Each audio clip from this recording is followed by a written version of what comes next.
Hello everyone, welcome back to another episode of r/slash Tales from Tech Support. In today's episode, Wind *WSN++. Before we get started, make sure to subscribe so you will never miss a video. So let's get started. Wind *WSN++. Another tale from when I was employed by XYZ specialists. And since it's statistically likely that today is someone somewhere's birthday, I'll actually post an IT-related story to TFTS, while attempting to remove all other useful information. It's been quite a long time since this actually happened. I definitely remember the symptoms. I'm pretty d*m and clear on the OS functionality that caused them, and I'm 99% sure of the version numbers. And then I bowdlerized it for anonymity purposes. But anyone wishing to dispute the IT details can go ahead and do so in the comments. New Bruce stomped back into the office from the stairwell and slumped down at their desk with a despondent air. You'll never guess what Ongolidiot had gone and done. Can't be worse than how they went over O's project last week, said someone. That's gonna cost 50 grand to fix. It is. Way worse. We should talk about Ongolidiot. Ongolidiot's parents should probably also talk about Ongolidiot, and the eventual outcome of what I can only assume were their multiple and terrible failings in the upbringing stakes. Many companies have an Ongolidiot at some point.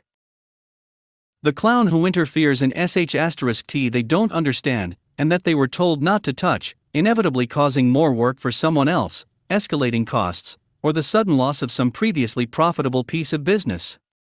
We've all met them, the sales rep who sells the impossible, the tech who disassembles calibrated equipment they don't understand to fix a non-existent fault, and leaves the expensive results strewn over a dozen benches, or the office manager who believes that people are best motivated when actively misinformed about what's going on, the scheduler who can't, etc. etc. The walking embodiment of accidental nuclear revenge. Sadly, it's been my experience that such people are often employed. Sorry, can't think what came over me there. I seem to have stopped halfway through a sentence for some reason. I'll try again. Sadly, it's been my experience that such people are often employed in sales or customer-facing capabilities in the mistaken belief that this will somehow lessen the damage. If a position really had to be found, they should perhaps be destruct testing the product's idiot-proofing in a padded, soundproof, and locked room. Just saying. Every workplace has one sometime in its history, sometimes just before sliding into bankruptcy, and Ongolidiot was XYZ specialists. But they were in a class of their own. As a newly recruited technical manager, Ongolidiot training was included in my induction on the first day I was there. I don't mean I met Ongolidiot, they were off causing chaos on another continent.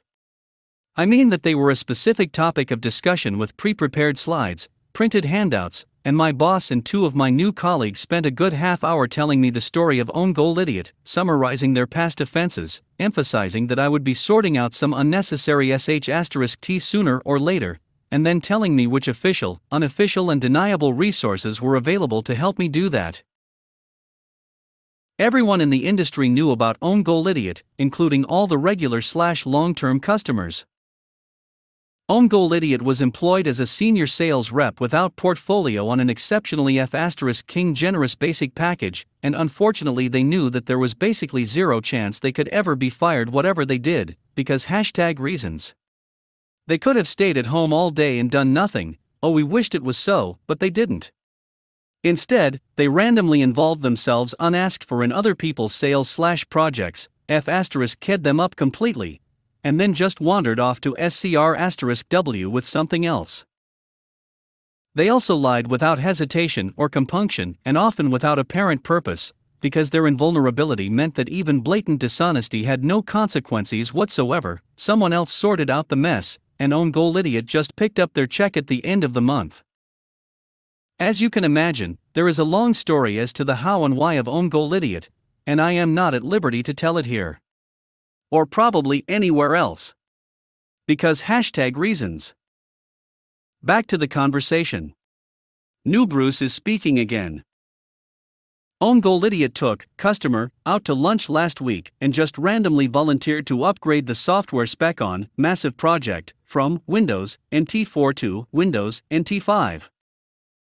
Wrote up their own contract, do it for a couple of grand, signed it with the customer in the F*King restaurant. First we even knew about it was a week later when branch office got a fax from customer asking for confirmation it wouldn't affect delivery.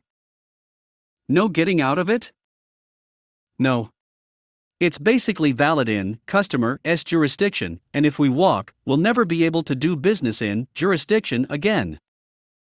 I need to interrupt New Bruce's narrative again and talk a little bit more, and hopefully non-specifically, about XYZ specialists. As I've mentioned before, they did specialist equipment for a particular industry, and the core range was all custom software running on custom hardware. But in more recent years they branched out, and also started doing control systems for similar things in our customers' related industrial activities. There might be a PC or PLC, or network of them, in the core of it, with a pile of extra hardware, some likely custom, and then software and commissioning. Not so much plug and play, as fly it in on a chartered transport, drag it onto site using whatever the local beasts of burden were, hook up the sensors and diesel generators, and now you can play. That kind of stuff tended to be hideously expensive, and only got more so every time someone added a feature. Massive Project was exactly one such, hadn't really had the wholehearted approval of the technical folks, even when sales division first got the order, and was well into seven figures cost-wise. It was New Bruce's problem, very definitely not their baby, and many months' work for a lot of seriously specialized people. Twerking and distributed control systems as concepts weren't anything like new when Windows NT4 and later NT5 came out, but they were suddenly buzzwords. Everything had to use them whether it was a good idea or not. And the nature of Massive Project's kind of system was that, since there was also this expensive hard/software just sitting out there in the middle of nowhere, people would want it to do double duty and control this activity too. And to keep an eye on that other thing. And feature creep was definitely an issue, particularly as the hardware was often much closer to its capacity limits in those far-off days. Even with what they'd said so far, New Bruce was right to be tearing their hair out. But that stuff is half written, the production hardware's already in build, and NT5 isn't even released yet. It's only in beta. Oh, says New Bruce, it's way worse than that. Go on. A little more about Massive Project and its ilk. Buried somewhere at the bottom of this pile of software honeydews was the core function that the thing was supposedly actually there for in the first place. What did XYZ specialists specialize in? Controlling, in great detail, a particular kind of exothermic reaction. If you don't happen to know what exothermic means, it's essentially just that a process gives out energy as it happens. Fire is a good example of an exothermic reaction, so are rocket engines and high explosives. Nuclear bombs are very exothermic indeed. On a common sense scale running not to 10, exothermic things can range from a nice safe 0 up to about 15 million out of 10. Our stuff probably rated a solid 8 when things were going nice and smoothly. That number went up if things became less smooth. The thing with exothermic reactions, you see, is that they tend to be a bit, excitable. And once your reaction starts getting overexcited, then they tend to start trying to escape from the boxes you were trying to keep them in. And if they escape, they can sometimes level up and make the transition into becoming an exothermic chain reaction. Chain reactions are interesting. Define interesting? The key to things not becoming interesting was to keep a nice close eye on them, and really understand the process. That way you can spot warning signs and hot spots before they turn into actual trouble. And I mean a close eye. You want to be checking in on things and tweaking the controls several hundred times a second. As a minimum. These aren't things that go bump in the night. These are things that go kerboom as a matter of pressing urgency. Irrespective of whether or not kerboom was on your personal agenda for the next split second. Back to New Bruce. Windows NT4 is deterministic. At least our current build version is. Windows NT5 Beta has interrupts. Go on, new Bruce, you're teasing us. If $reader and works in IT equals true, then probably skip next bit and go to pre's. Next bit.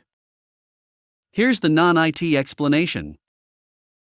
Everyone's heard of multitasking, where your computer/phone/iToaster does several things at once.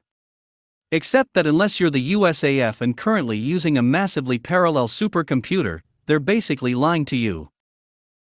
I'm excluding dedicated function processors like graphics cards or comms chips in this, just talking about the main CPU here. What it actually does is a little bit of this, and then a little bit of that, and then the other, and then back to doing this again. Rinse and repeat.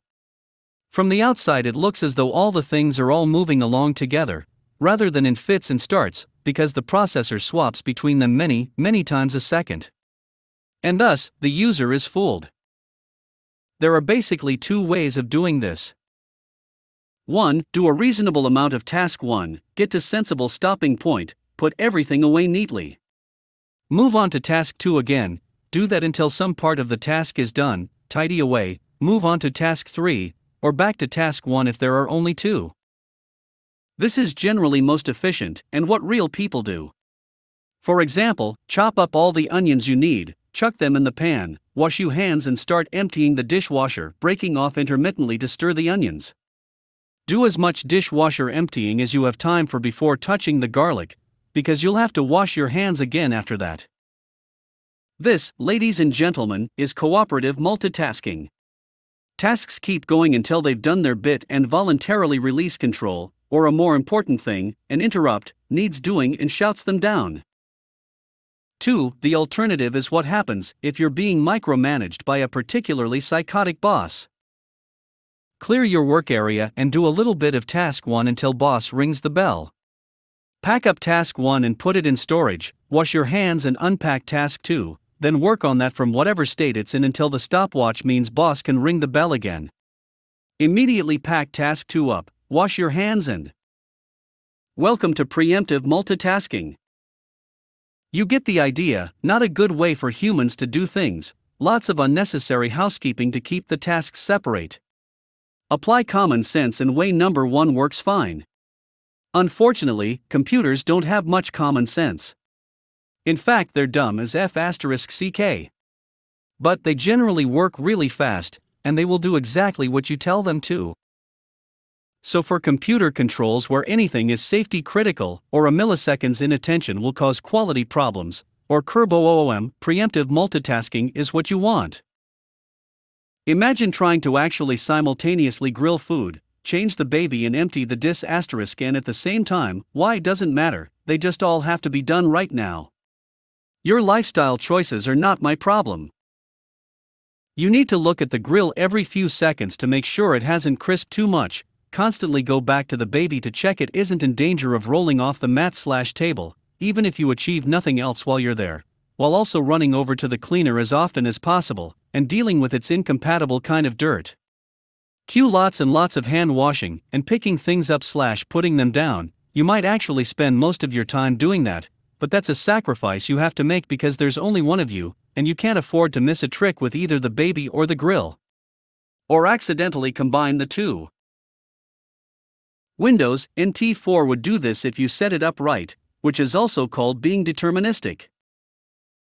The not yet launched NT5 theoretically scheduled itself this way, but in their wisdom M****FT had added some features, interrupts, that couldn't be held down to a fixed timetable, and that meant you might not get back to the baby on schedule. End next bit. Pre's. If $reader and legacy network admin equals true, then might as well go to finale. XYZ Specialist's standard build of NT4 was completely deterministic, and could be relied upon to come back on schedule and process safety-critical control tasks whenever it was programmed to do so. So far so good. That exothermic stuff looks like it'll be staying in the box. While NT5 was nominally 100% preemptive multitasking, at least the beta versions we were dealing with at that point had certain kinds of interrupt that could jump the queue, and make scheduled tasks wait, and those delays meant that the safety-critical control loops would be processed irregularly and have variable hysteresis and bandwidth. What's more, the irregular processing intervals meant that the loop calculations involved became more complicated because of the odd intervals, which increased the processor overheads. This is a bad thing if you're trying to stop a box full of exothermic from getting overexcited and going kerboom. Regularly scheduled examination of the box is your friend. End Prece. Finale. NT5 was fundamentally incompatible with the safety needs of the job. Oh, and not technically available to buy yet. And the project had already been mostly written to suit NT4. Just the extra licensing cost more than OwnGoLidiot had charged customer. Cue a lot of extra work for new Bruce. Delivery is delayed by months, with penalty payments alone that are probably more than even OwnGoLidiot's annual salary, and several very expensive specialists are contracted in to help us sort out the mess. M***FT's newest product received several custom bolt-ons that amounted to a partial rewrite at kernel level to make its beta version do the job in hand. Total cost, to make the thing work like it was going to before OwnGoLidiot wrote their own contract and sold customer a few thousands worth of extras? Well over $1 million. And we didn't really want the $% and *ing job in the first place. Even this wasn't enough to terminate OwnGoLidiot's employment, and they just carried on as before. Serene and graceful like a swan, with everyone else paddling like H*LL in the background. It's all good fun until someone loses the other eye. I only lasted about another 6 months with XYZ Specialists Ltd, but then I still have both eyes, even if they're not what they once were.